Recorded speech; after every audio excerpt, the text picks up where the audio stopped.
Salut, c'est Guillaume de Junkpage et aujourd'hui on est à Bordeaux à la librairie des 400 coups qui vient d'être reprise par Philippe Poutou et Béatrice Valilot, l'occasion de leur poser quelques questions littéraires mais forcément aussi un peu politiques. Allez, on y va.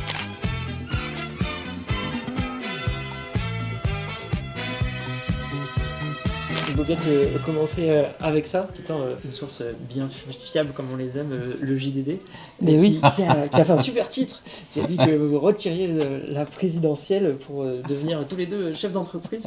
Alors pourquoi cette reconversion si soudaine et inattendue? En fait, la reconversion, ouais. c'est plus moi que Béa. Moi, j'ai un boulot pour de vrai. Elle est à mi-temps, donc voilà, elle va faire 2 boulots, mais moi, c'est vrai que j'avais rien, en fait, depuis le licenciement de Ford. J'avais une petite tentative dans le cinéma, dans la distribution de films, de documentaires. Ça a duré 7 mois, puis ça n'a pas duré longtemps, puisque, en fait, ils ont viré celui qui était en train de me former, donc je me suis dit, bah, si c'est ça, je m'en vais. Voilà, donc c'est pour ça que ça n'avait pas duré longtemps, sinon c'était plutôt sympa comme boulot. Okay. Et puis là, depuis, j'avais rien, et puis je cherchais plus trop, je savais pas comment chercher, parce que comme j'avais le conseil municipal, le conseil métropole, j'étais bloqué tous les mois par des dates, des réunions, et puis un vrai boulot à faire. Donc du coup, j'étais coincé pour avoir une sorte de liberté de manœuvre pour chercher, et puis si je trouve comment je me libère, enfin voilà, c'était... donc du coup, j'ai laissé passer le temps, et entre militer et donc travailler, faire le boulot militant municipal aussi. Et puis là, une opportunité, quoi, c'est en décembre. En décembre, alors qu'on commençait à stresser, qu'est-ce que je vais devenir? Enfin, mon chômage s'arrête là cette année en plus. Okay. Donc tant que j'avais le chômage, ça va. Hein, mais là, ça s'arrêtait, donc ça devenait plus problématique, plus inquiétant, et on se dit, mais comment? Et puis moi, je voulais rien faire. C'est ça qui est terrible. J'avais pas envie de rebosser. En fait, la fin de compliqué Ford, dans tous les cas. Quoi. La fin de Ford, c'est comme un truc, une cassure. Quoi. On veut vivre autre chose, c'est complètement autre chose. Donc du coup, je savais pas trop quoi. Et puis là, super opportunité. Et donc, on découvre déjà cette librairie. Donc la première question qu'on leur pose, c'est est-ce que ça vient d'ouvrir? Non, ça faisait 4 ans, donc c'était. Et on pose la question. C'est là qu'on Parce qu'en vacances, on aime bien les librairies, c'était pas n'importe quel commerce. Quoi. Dans notre vie privée, on n'a pas. Voilà. C'est des gens qu'on fréquente. Quoi, donc, Et puis après, voilà, elle nous a annoncé le prix de vente et on s'est dit que c'était jouable. Donc, petite librairie, petit chiffre d'affaires, donc du coup, fonds de commerce plus petit. Bien sûr. Tout est lié, évidemment, et c'est ça qui rend la chose accessible. On n'a pas vu qu'il y avait autant de frais. Ouais, après, il y a plein de on n'a pas tout calculé. Mais si on avait tout calculé au départ, on aurait eu un peu plus peur. Mais voilà, mais en fait, c'est accessible, quoi. Enfin, on fait gaffe, mais... et puis... puis il y avait l'emplacement qui était chouette. Et puis alors, après, du coup, la décision, on la prend pas comme ça. À 2, on était convaincus qu'il fallait y aller. Enfin, on avait vraiment envie. Mais on s'est dit, allez, on attend un feu vert. Et le feu vert, qui était déterminant pour nous, c'était les copains qui tiennent la librairie et les éditions Libertalia à Montreuil. Donc, c'est des gens, c'est des amis de Béa depuis longtemps. Des gens qu'on fréquente régulièrement. Et donc, on leur a envoyé un texto. On leur a dit, voilà, on a ça. Qu'est-ce qu'on fait? Nous, on a envie d'y aller. Dites-nous. Est-ce que c'est jouable ou pas? Est-ce que vous pensez qu'il faut qu'on y aille? Soit il nous dit, allez-y, et derrière, il nous aide un peu. Et là, on y allait. Soit il nous disait, non, voilà, on attendait. En fait, c'est pas viable, 30 mètres carrés. Voilà, on s'attendait à tout ça. Voilà, on savait pas trop comment ils allaient réagir. Quoi. Et là, ils nous ont dit, foncez. Et on vous suit. En disant on va vous aider. Quoi. Donc c'est là où on a pris la décision.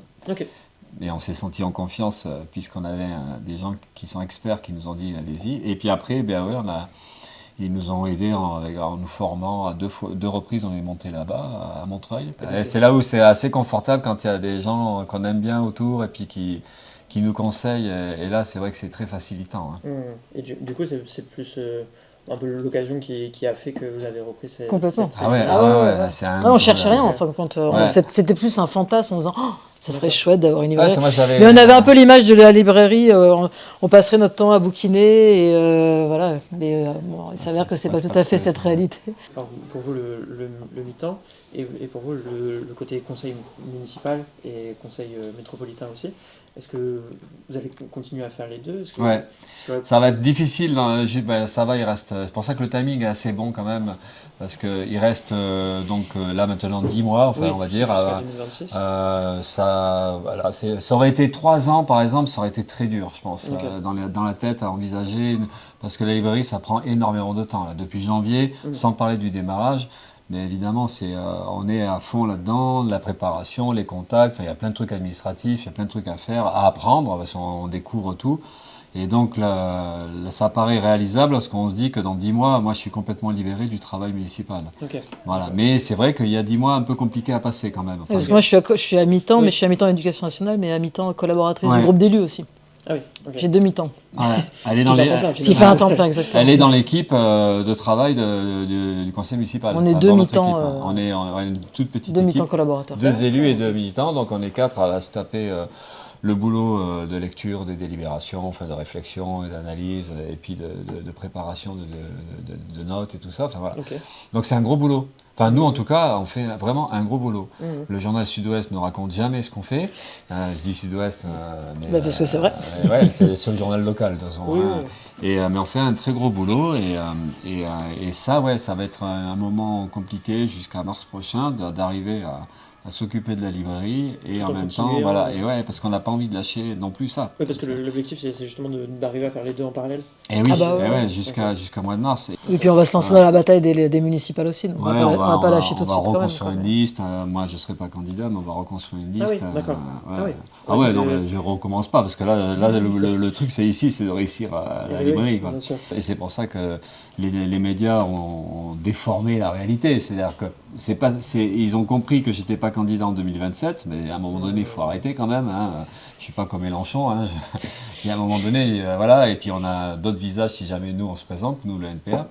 Mais donc oui, je ne serai pas candidat à la présidentielle, ni candidat à la municipale, mais c'est pas pour ça que je me retire de la vie politique. On reste des militants, je reste un militant, et on va militer. Et puis on est encore impliqué sur Carcassonne, où il y a eu la campagne. Donc là, on fait un Narbonne le 1er mai, on est on reste en lien, on fait du boulot. Donc notre activité militante, elle va rester. Et donc il n'y a pas un retrait de la vie politique. C'est marrant de voir les médias, ou notamment le JDD, comme si c'était un fantasme, machin, on sait pas trop, une sorte de déformation en fait d'une réalité, quoi. Donc en fait, voilà. Mais on va essayer de gérer tout ça, quoi. Mais c'est sûr que la librairie, ça va prendre du temps, ça c'est évident. Mais la librairie, c'est aussi un outil militant en fait. C'était une de mes questions. Est-ce que justement tout s'enchaîne, c'est fabuleux, quoi. Mais quelle pureté, c'est fou. Non mais la librairie, est-ce que du coup vous la concevez comme aussi un espace politique, qui fait que c'est aussi une base de militantisme qui sera peut-être plus des livres et donner aussi à savoir et à nourrir un militantisme. C'est pour ça qu'on a dit qu'on était clairement, ce serait une librairie clairement de gauche. Il y a des auteurs qu'on n'aura pas. Déjà parce que c'est petit, on ne pourra pas tout avoir, mais parce que c'est un vrai choix de se dire, non, là, il y en a qui ont déjà plein de places ailleurs, donc ils iront ailleurs, mais ils ne seront pas chez nous. Et du coup, quand vous avez dit que ça allait être une librairie généraliste, et du coup c'est généraliste parce qu'on propose de tout. Non, mais enfin, généraliste, ça veut dire là, on ne veut pas faire une librairie militante. C'est-à-dire que là, par exemple, et puis après généraliste dans le sens où il y a jeunesse, BD, sciences humaines, littérature. Donc ça ne sera pas des livres politiques au sens comme on pourrait l'entendre, les œuvres complètes de Lénine. Ou celle de Trotsky, ou on pourrait, ou les classiques du marxisme, c'est pas ça. Même si on va en trouver, ou on verra, on en mettra peut-être, c'est pas ça l'objectif. Par contre, il y a deux aspects. C'est-à-dire, ça sera une librairie généraliste parce qu'on va faire de la BD, ce que disait, de la jeunesse, de la littérature et ce qu'on appelle les sciences sociales ou sciences humaines. Voilà, donc de ce point de vue-là, ça sera généraliste. Mais après, ça sera clairement orienté à gauche, c'est-à-dire en précisant qu'est-ce que ça veut dire à gauche, parce que quand on voit que la gauche c'est de Hollande jusqu'à nous, on peut se dire que la gauche est très très vague en fait, mais c'est surtout qu'en fait ça va être clairement anti-réac, en fait, comme un espace de vie, on veut être un contre-espace, je sais pas comment dire, quoi. Aujourd'hui, l'ambiance est dominée quand même par les idées réac, et nous, on voudrait montrer qu'il y a toute autre chose, et en fait, ça va être clairement sélectionné, on va être clairement sectaire de ce point de vue-là, et on va l'assumer, on pense qu'on va l'assumer. Il n'y aura pas que des auteurs de gauche, dans le sens où, identifiés comme à gauche, mais des choses que nous, on juge, en effet progressistes. Et du coup, en termes de référence, avant, il y en avait donc 3000. Et là, vous allez... Là, on commence à 3000. Ok. Et l'objectif, après, c'est d'arriver à 6000. On pense qu'on Parce qu'on nous a dit qu'apparemment, pour que ce soit vraiment viable, il faut que ce soit 6000 références. 6000 références, okay. Et on pense qu'avec l'aménagement, là, on peut y arriver, quoi. On ne sait pas, on n'a pas calculé, mais on pense qu'on a la capacité d'avoir à peu près 6000 livres dans la pièce, quoi. Ok. Et du coup, de cette ouverture, on en a déjà un peu parlé, est-ce que vous en attendez, vous, que ça devienne justement un endroit où des personnes qui militent ou pas viennent pour avoir des livres qu'ils ne peuvent pas forcément trouver ailleurs, des choses comme ça, ou que ça soit juste une librairie comme les autres, le mot est mal choisi, mais un peu généraliste, etc. Nous, on aime bien justement le rôle de libraire, c'est-à-dire que c'est ce qu'on aime, par exemple, quand on parlait de la machine à lire, c'est qu'il y a une sélection qui est faite, c'est ce qu'on reproche à Mola. Voilà, Mola, il y a tout, et là, l'idée, c'est de se dire, voilà, il y a eu une sélection des libraires sur telle œuvre, ou telle... Après, on verra. Je pense que dans tous les cas, on fera des commandes. Il y a des choses qu'on ne connaît pas, il y a plein de choses qu'on va découvrir. Et puis, ça sera une espèce d'interaction aussi avec les lecteurs. De toute façon, il y a énormément de livres qui sortent. Je crois que c'est 400 par an. C'est énorme. Et donc déjà, on sait qu'une librairie ne peut pas réceptionner tout ce qui se fait. Ouais. Donc il y a toujours l'idée de sélection. Et nous, on a un petit espace. Donc l'idée de sélection, elle est renforcée. Et donc c'est le côté un peu confortable pour nous, c'est qu'on est obligé de sélectionner. On ne peut pas tout prendre. Et ce obligé de sélectionner, ça devient finalement, oui, on est bien content de sélectionner parce qu'on ne veut pas tout mettre. Et à partir de là, ouais, on veut être identifié. On veut être un lieu identifié avec une certaine littérature, des bouquins qu'on ne trouvera pas forcément ailleurs ou qui ne seront pas forcément mis en avant ailleurs. Et donc en fait, c'est pour ça qu'on des fois on dit on voudrait être une librairie wokiste en fait. En réponse évidemment à... Parce que ce mot-là, a priori, ce mot, il est dévalorisant, hein, mais nous, on dit, oui, mais ouais, on est wokiste, en fait. Okay. Et on veut mettre en avant tout ça, tout ce qui est antiracisme, féminisme, le décolonial, LGBTI, et on sait que c'est pour ça qu'on fait, dans la BD, dans la jeunesse ou dans tous les domaines, il y a de cette littérature-là, il y a de ces idées-là. Et c'est pas forcément des auteurs ou des autrices engagés.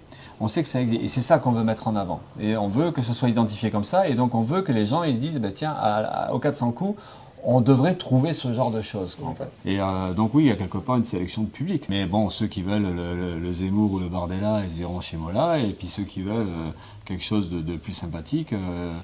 viendront Caroline ici. Forest, on n'aura pas. Ouais. Tout ce qui est identifié à droite et extrême droite, ça ne sera pas là, quoi. Non, ils ont trop d'espace déjà, donc on n'est pas obligé de... C'est pas de la censure, c'est qu'en fait, ils ont leur truc. C'est un peu comme dans le cinéma, quand il y a tous les gros films qui passent à UGC, nous on sera l'Utopia. Ouais, voilà, c'est le principe de l'Utopia, de mettre en avant des films et puis des auteurs, il y a des auteurs qui ne sont pas connus, qu'on aime bien. Et donc c'est politique dans ce sens-là, en fait. C'est pour ça qu'on ne sait pas trop comment dire le truc, parce que ça serait une librairie militante, ça c'est vrai, mais pas forcément au sens où les gens vont l'entendre. Enfin, il y a des endroits où ils sont vraiment clairement identifiés comme du militantisme, etc. Vous n'êtes pas dans cet objectif-là? C'est pas loin, mais c'est pas tout à fait ça, quoi. C'est pas la librairie. Non, parce que c'est vraiment, c'est vraiment plus militant. C'est une librairie libertaire, même si il va y avoir beaucoup de bouquins qu'on trouve à la librairie du Miguet qu'on va trouver ici, ça c'est certain. Mais c'est pas forcément la même intention précise. Mais oui, évidemment que ça se rapproche. On aura un public proche, certainement, et puis on aura Mais comme on a un public un peu proche aussi de la mauvaise réputation, de Urbs qu'on connaît. Ouais, en fait, on ne sera pas complètement différent, on sera différent, mais pas complètement. Et puis voilà, il y aura des points communs avec d'autres, et puis des points, voilà. Après, on verra, parce que nous, on a une idée qui n'est pas forcément très claire de comment on va faire les choses, en fait. On a une envie de faire un espace un peu différent. Qui correspond à à nos idées, qui correspond à nos combats.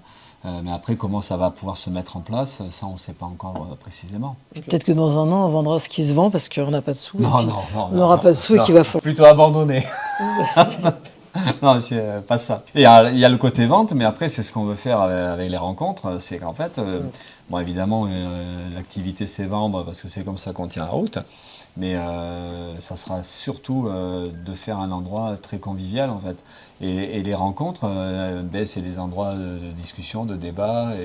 de tas de sujets qui correspondent à ce qu'on a envie de discuter. Et en fait, c'est ça qu'on aimerait bien. Enfin, on a cet espoir-là de faire que les gens ils aient envie de venir discuter, se rencontrer, parce qu'ils savent qu'ici, ça sera chouette, enfin, ça sera peinard, ça sera débarrasser un peu des fois des enjeux politiques à la con, parce qu'il y a des conflits, des tensions, machin. Et nous, on aimerait bien mettre en place un cadre. On pense qu'il y a besoin de s'aérer, qu'il y a besoin puis il y a plein de gens qui réfléchissent, qui sont spécialistes. Là, on est en contact aussi avec des profs d'histoire de Montaigne. Et puis on se dit, voilà, c'est des gens sociologues. Donc c'est des gens qu'on aimerait bien faire venir. Des espèces de, on aimerait bien voir ça un peu comme des petites formations aussi. Ouais, c'est pas juste des rencontres, voilà.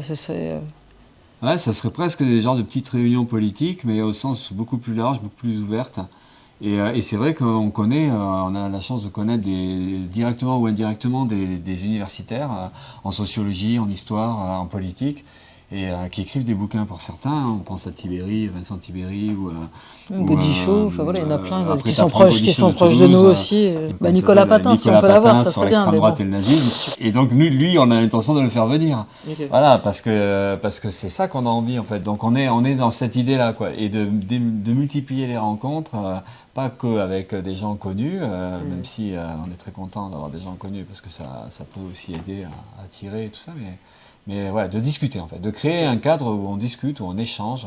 On a un petit espace, mais aménagé de telle manière, on peut arriver à avoir des groupes de 25-30 personnes, enfin c'est gérable. Et puis c'est se faire plaisir aussi. Hein. Enfin, c'est pas, voilà, il y a le côté militant, mais après c'est aussi de rencontrer. Enfin voilà, on aime bien nous aller à des rencontres, et puis ça permet d'avoir en effet une ouverture, comme je disais, et puis faire que les gens se retrouvent, se rencontrent. Et puis les gens, enfin voilà, on sent qu'il y a une espèce d'attente.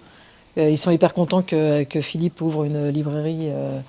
Et donc, il y a le côté, voilà, il y a des gens qui ont prévu de passer. Alors, peut-être parce qu'il est connu, mais il n'y a pas que ça. Je pense qu'il y a aussi le côté un truc curiosité politique voilà, qui va être intéressant. Et puis alors, il n'y aura pas la prétention de conscientiser les gens. Hein, parce que si c'était aussi simple, ce serait formidable. Mais au moins d'avoir un espace à Bordeaux qui est vu comme une ville bourgeoise, on pense qu'il y a un potentiel pour avoir des gens de gauche et que ce soit en effet un lieu identifié. Du coup, à l'ouverture, qu'est-ce qu'on pourrait voir comme livre, justement, tête de gondole en vitrine? Mais là, au mois de mai, on s'est dit qu'on allait faire un truc sur le travail et sur le... Okay. Pourquoi c'est pas très original, mais et puis le droit à la paresse un peu. Ouais. Ça serait plus dans ce rapport-là aussi, sur les luttes. Il y a eu plein de luttes sociales. Donc là, on était justement en train de réfléchir à ce qu'on pouvait faire comme différentes devantures, parce que c'est hyper important. Donc voilà, on réfléchit un peu, mais là, pour l'instant, ça serait plutôt sur le travail pour lancer le truc. Une recommandation de livre chacun pour contrer un peu l'air du temps un peu vicié en ce moment. Est-ce que vous avez un livre qui vous vient en tête Une belle grève de femmes d'Anne Crignon, chez Libertalia. Comme ça, on fait la boucle est bouclée. C'est sur les sardinières du début du siècle. Et après, c'est toujours difficile, il y a tellement de choses chouettes. On ne pose pas des questions. Mais moi, celui que je mets souvent en avant, c'est Éric Vuillard, L'Ordre du jour. Mais tout Vuillard est chouette. Tout Vuillard, alors celui-là. D'ailleurs, s'il entend le message, il peut venir quand il veut à la librairie. On a le contact, on va. Mais là, l'ordre du jour, c'était mais raconté comme ça. La petite, ça part d'une anecdote et puis ça raconte. Enfin, voilà, il y a vachement d'humour, etc. Il y a une ironie méchante. Et voilà. Et ça, c'est les trucs qu'on a envie de faire partager, quoi. Et donc du coup, la présidentielle 2027, c'est sûr que c'est non, quoi. Enfin, j'ose pas. C'est non, c'est non. Mais non, c'est non. Bien sûr que c'est non. Là, il faut que ce soit non. Il faut pas. Si jamais il y aurait une hypothèse que je reviendrai, il faut absolument me taper dessus. Je sais pas quoi. Non, il faut arrêter. Déjà la troisième fois je voulais pas et la deuxième fois je voulais pas. Mais en plus je l'avais dit à la télé, donc c'est pour ça. Je crois qu'il y a un média qui a dit ça, mais bon, Poutou il dit non, mais bon on sait jamais quoi. Mais ouais, j'ai malheureusement, mais pas parce que j'ai envie de ça, mais parce que voilà, pour nous c'est pas simple. C'est vrai que quand il y a un porte-parole qui est identifié, c'est très compliqué pour nous parce qu'en fait on a une personne qui est identifiée et personne d'autre. Et donc, du coup, on s'accroche à la personne qui est identifiée. Et puis, il y a l'histoire des 500 parrainages. C'est-à-dire qu'après, ils ne donnent pas quand ils ne connaissent pas les maires. Donc, c'est ça qui est vachement compliqué aussi. On a tendance à s'accrocher ça nous complique la tâche, en tant que militant, d'aller chercher les signatures. Et le parti s'accroche à son visage connu. Et c'est pour ça qu'on revient. Et on revient pas du tout dans l'idée, ouais, c'est nous, comment dire, on a un rendez-vous avec le peuple et tout ça. C'est pas du tout ça, mais on est un peu coincé là-dedans. On est contre la personnalisation, mais en même temps, on est un peu piégé. Notre petit parti, il s'accroche à ses figures, en fait. Et c'est pour ça qu'il faut se détacher. Et Olivier l'a fait, et moi, il faut que je le fasse. Il faut que j'arrive à le faire définitivement. Sinon, on est candidat tout le temps. Aux législatives, la LFI, qui est pas cool avec nous, avait dit, il y aura un seul candidat à NPA et ça sera Poutou. Et voilà, et c'est tombé sur moi, et donc du coup moi je voulais pas, on a discuté, puis si c'était pas moi il y avait personne. Voilà, en fait à un moment donné il faut dire stop quoi. Et moi je pense que nous ça nous obligera justement à trouver quelqu'un d'autre. Ouais. Et la librairie c'est vraiment l'occasion, en plus ça va m'aider, ça va nous aider on fera campagne, à passer à autre chose. Mais la librairie ouais ça peut être un outil qui nous permet de militer dans des conditions un peu différentes, de faire quelque chose, d'apprendre à faire quelque chose de différent, parce qu'on le voit bien, la gauche, elle est dans la gauche radicale même. On voit bien qu'on n'arrive pas, en fait, on n'arrive pas à reconstruire une gauche de combat. Là, c'est merdique la situation du LFP aujourd'hui. Alors qu'on a eu un espoir en juin dernier, on s'est dit ça y est, il y a quelque chose qui se passe, ça bascule, on va pouvoir se retrouver sur des bases beaucoup plus dynamiques, moins sectaires. Et en fait, on a vu la catastrophe très rapidement avec des combats de coq et puis des bases militantes désemparées. Parce que quand ça ne joue pas le jeu en haut, ça casse la dynamique. Et donc, nous, on est en recherche d'une dynamique. Et alors, on se dit, peut-être qu'il faut militer un peu différemment, trouver d'autres chemins, en fait. On est certain qu'il y a des possibilités de créer du lien et de trouver des choses que jusqu'à présent, on n'a pas été capable de trouver, quoi. Parce que chacun, c'est très compartimenté, quoi. Il y a des gens qui militent sur des terrains très différents et qui ne se retrouvent pas, qui ne se côtoient pas. Et je pense que la gauche, au bon sens du terme, pas au sens hollandien, en fait, il faut qu'on réapprenne à se retrouver et à collaborer. Et la librairie, ça peut être un des moyens de pouvoir trouver ce genre de chemin, quoi.